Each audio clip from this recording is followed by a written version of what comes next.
నమస్తే, welcome to our channel. ప్రస్తుతం మనతో పాటు వనజ రామిశెట్టి గారు ఉన్నారు, వారితో మాట్లాడదాం. నమస్తే మ్యామ్. నమస్తే ప్రియా. మ్యామ్, అంటే దేవుడు భక్తి ఎంత ఉన్నా అది పక్కన పెట్టేస్తే ఒక ఇల్లాలు కానీ లేకపోతే ఒక ఇంట్లో మనుషులు కానీ పాటించాల్సిన కొన్ని పద్ధతులు అనేవి ఉన్నాయి అని అంటూ ఉన్నారు.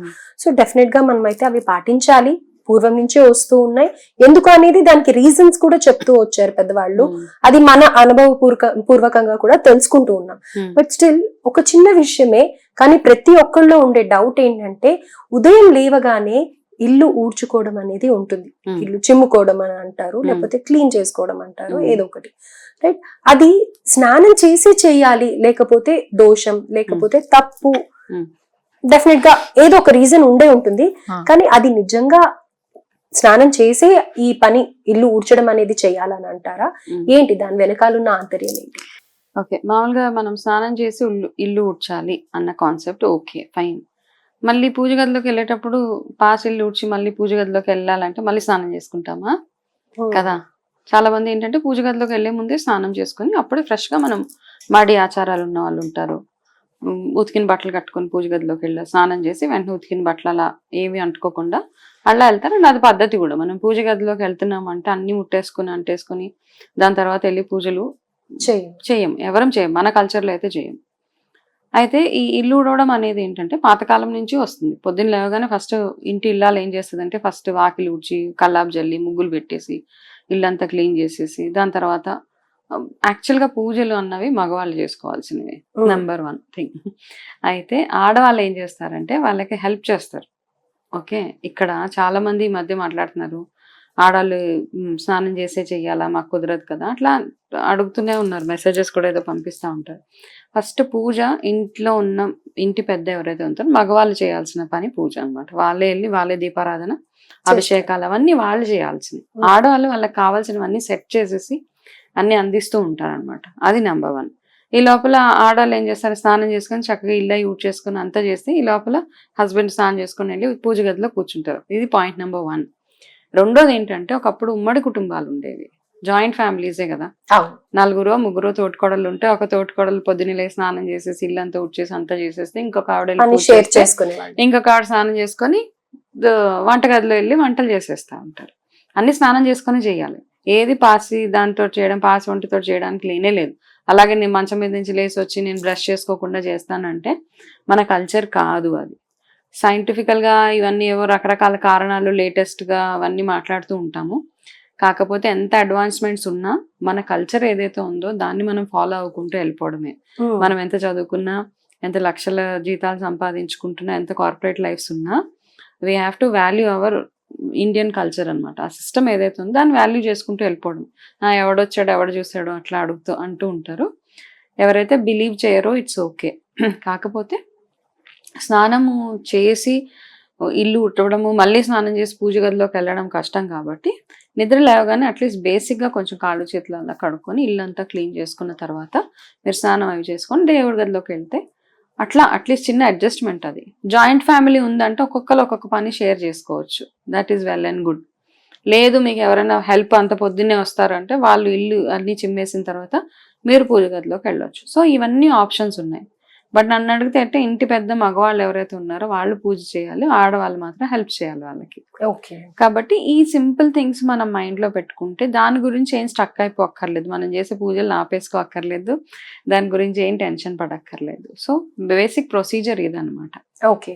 అండ్ అది కాకుండా ఇప్పుడు మనం మార్నింగ్ ఒక్కసారి ఊడవం కదా, ఈవినింగ్ అయ్యాక కూడా పాచికసు అని చెప్పేసి ఈవినింగ్ కూడా ఊడ్చేస్తారు. And at the same time ఎందుకంటే నెక్స్ట్ డేకి కొంచెం నీట్ గా ఉంటుంది. అండ్ ఈవినింగ్ కూడా దీపారాధన చేస్తాం కాబట్టి పాజిటివ్ గా ఇంట్లో ఎవరెవరు వచ్చి వెళ్తారో ఏంటో అన్న ఉద్దేశంలో ఈవినింగ్ కూడా చేసుకుంటాం. కాబట్టి మార్నింగ్ కి అంత మనం అడ్జస్ట్మెంట్స్ చేసి మొత్తం అన్ని ముట్టుకొని చేయాల్సిన అవసరం ఉండదు. మన వెసులుబాటుని బట్టి మనం చేసుకోవచ్చు. అవునవును, ఈవినింగ్ కూడా అసలు యాక్చువల్గా 2 పూటలు ఉడ్చుకుంటారు ఇల్లు. చాలా మంది ఒక పూట ఒక పూట కాదు 2 పూటలు చక్కగా ఉడ్చుకోవచ్చు ఇల్లు. మీకు ఓపిక ఉంటే mop దీపారాధన చేసుకోవచ్చు. mostly రెండు దీపారాధన పూటలు 2 చేసుకుంటాం పూటలే కాబట్టి చేస్తాం కదా. మార్నింగ్ అయితే ఎలాబరేట్ గా కొంచెం ఎక్కువసేపు ఉంటుంది పూజ. ఎక్కువసేపు చేసుకుంటాం. సాయంత్రం జస్ట్ దీపారాధన కొంచెం అమ్మవారికి హారతి ఇచ్చేసి భగవంతుడికి వచ్చేస్తాం. కాబట్టి ఇట్లాంటివన్నీ ఎక్కువ ఆలోచించదు. మెయిన్ ఇంపార్టెంట్ గా మన మైండ్ క్లియర్ గా ఉండాలి, పూజ చేయాలన్న ఇంట్రెస్ట్ మనకు ఉండాలి, ఇంటి శుభ్రం వంటి శుభ్రం అన్ని ఉండాలి పూజ చేయాలంటే. కాబట్టి అవి మీరు ఎట్లా అడ్జస్ట్ చేసుకుంటారు, ఇంట్లో ఆడపిల్లలకి పని చెప్పము, మా పిల్లలు చేయరండి అట్లా కాదు. ఒక్కొక్కరు ఒక్కొక్క పని డివైడ్ చేసుకుంటూ ఉంటేనే మనము ఈ పూజలు అవన్నీ చక్కగా పీస్ఫుల్ గా చేసుకోగలుగుతాం అంతే. అండ్ ఇంకోటి రెగ్యులర్ గా చేస్తుంటే అదే అలవాటు అయిపోతుంది, అలవాటు దానికి అయిపోతుంది. తగ్గట్టు మనం అడ్జస్ట్ అవును, అయిపోతాం, ఆ అవును. చాదస్తం అనేది వచ్చేస్తూ ఉంటుంది కదా. చాదస్తం అనొద్దు, అంటే we're getting into a discipline అంతే. ఎగ్జాక్ట్లీ. అంతకు మించి ఏం లేదు అక్కడ. ఇంకా అందుకే కదా మీరు అక్కడ ఉన్నారు, నేను ఇక్కడ ఉన్నాను. రైట్. సో చాదస్తం కాదు, ఎగ్జాక్ట్లీ Discipline. చాదస్తం అనడానికి లేదులే. చాలా మంది అంటారు అబ్బా ఎంత చాదస్తమో, చేతులు కడుక్కొనే ముట్టుకుంటది, స్నానం చేసే ముట్టుకుంటది. డిసిప్లిన్ అన్నమాట అంతే. నా కోసం నేను క్రియేట్ చేసుకున్న డిసిప్లిన్ అది, అంతకు మించి ఏం లేదు అది. ఇల్లు ఊడవడం అని మీరు పూజా గదిలోకి వెళ్ళడం అందరు మడి కట్టుకొని వెళ్తారా అని అనేసి అన్నారు కదా, దీని గురించి చెప్పండి. అసలు మడి కట్టుకోవడం ఏంటి, కట్టుకోకపోవడం ఏంటి? మడి అంటే కొంతమందికి ఆచారం ఉంటుంది, మడి ఆచారం. అది లేని వాళ్ళు ఓకే, అదే వాళ్ళ ఫ్యామిలీ ఆచారం ఎట్లా అయితే ఉందో దాన్నే ఫాలో అవ్వకుంటే వెళ్ళిపోవడం. అంటే ఎక్కడ ఏది ముట్టుకోకుండా, ఎక్కడ అంటే మడి బేసిక్ గా ఏంటంటే నాకు తెలిసి వాళ్ళ బట్టలు వాళ్ళే ఉతుక్కుంటారు. పూజ గదిలోకి వెళ్ళే బట్టలు వాళ్ళే ఉతుక్కొని దానికి ఒక సెపరేట్ ప్లేస్ ఉంచి అక్కడ అవి ఆరబెట్టుకొని నెక్స్ట్ డే మళ్ళీ స్నానం చేసుకొని ఆ తడి బట్టలతో వెళ్ళి అవి తీసుకుని ఈ బట్టలు ఆరబెట్టేసి అట్లా పూజ గదిలోకి వెళ్ళేటప్పుడు పూజ చేసేటప్పుడు ఖచ్చితంగా మడిలోనే వెళ్ళే చాలా మంది ఉన్నారనమాట. అట్లా కొంతమందికి అట్లా లేదు, మామూలుగా స్నానం చేసుకొని మామూలుగా ఉతికిన బట్టలు వేసుకొని పూజ చేసేసుకుంటారు. ఎవరికైతే మడి అన్నది ఆచారంగా ఉంటుందో వాళ్ళు అది కంటిన్యూ చేసుకుంటూ వెళ్ళిపోవడమే అంతే. అయితే ఇక్కడ ఒకటి చెప్పండి, ఇప్పుడు మీరు స్నానం చేసి చేయకూడదు అనే పాయింట్ కి వస్తే మనకు కొంతమందికి పని మనిషి ఉంటూ ఉంటుంది, వాళ్ళు వచ్చే టైం వరకు మనం ఆగం, వంట స్టార్ట్ చేసేయాలి, లేకపోతే పూజ చేసుకోవాలి. వర్కింగ్ ఉమెన్ అయితే కొంచెం కష్టం. మీరు అన్నట్టుగా మగవాళ్ళు పెట్టాలి అంటే వాళ్ళు వెళ్ళే వరకు ఇవన్నీ చేసుకోవాలి. కాబట్టి ఉట్టి కిచెన్ వరకు కానీ లేకపోతే పూజా గది వరకు కానీ ఇలాంటి పనులు చేసుకొని స్టార్ట్ చేసేయచ్చు ఆ డేని. మనకి అంటే అట్లా చేసే వాళ్ళు ఉన్నారు. ఇప్పుడు నువ్వు నన్ను అడిగితే మాత్రం నా మనసు ఒప్పదు. ఇది కంప్లీట్ గా ఒక పర్సన్ టు పర్సన్ అన్నమాట. నన్ను అడిగితే ఇంటి శుభ్రం అంటే ఇల్లు మొత్తం శుభ్రంగా ఉండాలి. మన వాకిలి దగ్గర నుంచి మన పెరట్ గాని వాకిలి గాని ఇంటి గుమ్మాలు అన్ని శుభ్రంగా ఉంటేనే ఇంటి శుభ్రం కదా. ఏదో ఇక్కడ పూజ చేస్తానని ఆ ఒక్క ప్లేస్ లో క్లీన్ చేసేస్తే సరిపోదు. ఇంకా ఓపిక లేనప్పుడు పెద్దవాళ్ళు ఎవరైతే ఉంటారో వాళ్ళకి చాయిసెస్ లేవు కాబట్టి వాళ్ళు ఓకే, హెల్త్ బాగోలేని వాళ్ళు బాగా పెద్దవాళ్ళు ఉంటారు, వాళ్ళకి చెయ్యాలి. పూజ చేయకపోతే వాళ్ళకి అదే స్టార్ట్ అయ్యి పూజతోటి అవుతుంది వాళ్ళకి. అది చేయకపోతే ఇంకా వాళ్ళు ఏం తినరు కూడా. ఆ పూజ అయ్యే వరకు మధ్యాహ్నం అయినా అలాగే కూర్చుంటారు తినకుండా. అట్లాంటి వాళ్ళకి కొంచెం ఎక్సెప్షన్స్ తప్పిస్తే ఓపిక ఉన్న వాళ్ళు మాత్రం ఇల్లంతా శుభ్రం చేసుకుని దాని తర్వాత దేవుడి గదిలోకి వెళ్ళి చేసుకోవడం. మడి ఆచారాలు ఉన్న వాళ్ళు అది కంటిన్యూ చేయొచ్చు, లేని వాళ్ళు దాన్ని అనవసరంగా తెచ్చిపెట్టుకోకండి. మీ ఫ్యామిలీలో ఎలా అయితే ఉంటుందో అలాగే కంటిన్యూ చేయండి. బట్ అన్నిటికంటే ఇంపార్టెంట్ గా పూజ గదిలోకి వెళ్తున్నామంటే బేసిక్ గా మనం స్నానం చేసుకొని వెళ్ళడమే ఇంపార్టెంట్ అనమాట. ఏ టైంలో పూజ గదిలోకి వెళ్తేనా మీరు ఒళ్ళు శుభ్రం ఉంచుకొని వెళ్తే సరిపోతుంది.